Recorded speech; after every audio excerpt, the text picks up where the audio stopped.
Panoorin nyo po mga idol kung paano magpalit ng molly bossing na hindi na machine shop. Kaya bali, tagal namin yung shop. Ayun. Molly. Dapat na, kamay mo. Yan, dapat na. Dito pala yung sira. Itong mga bossing, oh. Yan, kasi lumalatok. Yan, lumit na. Yan lang pagtanggal ng bossing, oh. Hindi mo na kailangan galing sa machine shop.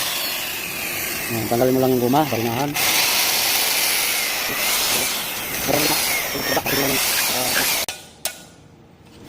Na, tanggal na yung busing. Nasaan yung bago? Yung ilalagay natin. Pipress na lang to. Yan, ganyan lang paglagay ng busing. Yan, kailangan pinipress lang yan.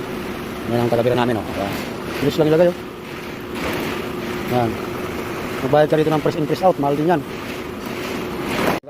Pag naglagay ka ng busing, kailangan nasa taas yung may matigas. Yung parang malambot dito, yung may butas. Kasi nandito yung pwersa. Yan, pag ganyan lagi. Kasi dito yung pwersa ng kwan. Pag may karga.